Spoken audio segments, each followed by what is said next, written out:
जबलपुर की सड़कों पर वाहनों की संख्या लगातार बढ़ती जा रही है। सड़कों पर बढ़ते हुए यातायात के दबाव को देखते हुए लंबे समय से फ्लाईओवर की मांग की जा रही थी। इस मांग को पूरा करते हुए केंद्रीय सड़क एवं परिवहन मंत्रालय ने जबलपुर में एक फ्लाईओवर बनाने का प्रस्ताव पास किया है। दमोह नाका से मदन महल चौक तक बनाए जाने वाले फ्लाईओवर के लिए लगभग 750 करोड़ रुपए स्वीकृत किए गए हैं। इस फ्लाईओवर के लिए जमीनी स्तर पर काम प्रारंभ हो चुका है। शनिवार को जबलपुर के सांसद राकेश सिंह ने एक प्रेस कॉन्फ्रेंस में बताया कि केंद्रीय सड़क और परिवहन मंत्री नितिन गडकरी ने इस परियोजना को स्वीकृति दी है, जिसके आधार पर फ्लाईओवर का निर्माण कार्य प्रारंभ हो चुका है। लगभग 3.5 किलोमीटर लंबे इस फ्लाईओवर में कई तरह के डायवर्सन हैं, जिससे शहर के अंदर अलग अलग दिशाओं में वाहन जा सकेंगे और सड़कों पर लगने वाला जाम खत्म हो जाएगा। सांसद राकेश सिंह ने बताया कि फ्लाईओवर के निर्माण काम को साल 2023 तक पूरा कर लिया जाएगा और इसके लिए अत्याधुनिक तकनीक का उपयोग किया जा रहा है। फ्लाईओवर के बीच में पड़ने वाली रेल लाइन के ऊपर केबल ब्रिज बनाया जा रहा है, जिससे रेल यातायात में किसी भी तरह की बाधा उत्पन्न नहीं होगी और काम जल्द ही पूरा किया जाएगा। ऐसा माना जा रहा है कि यह फ्लाईओवर प्रदेश का सबसे बेहतरीन फ्लाईओवर होगा। शहर के बढ़ते यातायात को देखते हुए इस तरह के फ्लाईओवर का निर्माण जरूरी हो गया था। आने वाले वक्त में शहर में दूसरी जगहों पर भी फ्लाईओवर का निर्माण किया जाएगा। जबलपुर का ये फ्लाईओवर हमें गर्व है कि मध्य प्रदेश का सबसे बड़ा फ्लाईओवर होगा, जो दमोह नाका से शुरू होकर और मदन महल तक जाएगा।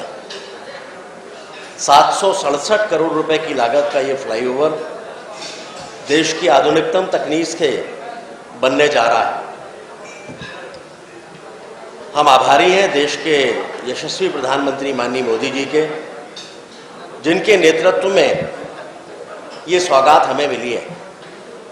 हम विशेष रूप से आभार प्रकट करना चाहेंगे देश के भूतल परिवहन मंत्री माननीय गडकरी जी का, जिन्होंने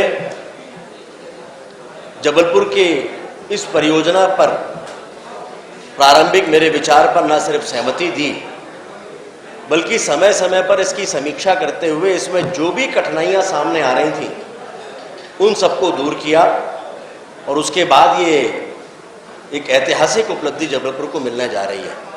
मैं मध्य प्रदेश के माननीय मुख्यमंत्री शिवराज सिंह चौहान जी का भी आभार प्रकट करना चाहता हूं, जिन्होंने पहले दिन से इस परियोजना के लिए अपनी सहमति दी और अभी भी उनकी सहमति और उनके प्रयासों के कारण ये परियोजना प्रारंभ हो रही है और 3 वर्षों में पूर्णता को प्राप्त करेगी। इस परियोजना में समय सीमा मैंने बताया कि लगभग 3 साल की होगी। देश की बेहतरीन तकनीक का उपयोग इसमें हो रहा है। इसमें एक रोटरी भी ऊपर है जो मदन महल में होगी। उस रोटरी पर वीरांगना रानी दुर्गावती की मूर्ति की स्थापना होगी। यह हमारे इतिहास से न सिर्फ जबलपुर को जोड़ेगी, क्योंकि रानी दुर्गावती केवल वीरांगना और इतिहास में अंकित केवल नारी शक्ति का प्रतीक भर नहीं है, बल्कि उनकी विकासवादी सोच के कारण इस पूरे गोंडवाना क्षेत्र में जल की जो संरचनाएं बनाई गई थीं वो आज भी जीवित हैं और अद्भुत हैं, जिनको देखकर ये लगता है कि उनके पास क्या तकनीक रही होगी जिनके माध्यम से इन संरचनाओं का निर्माण किया है।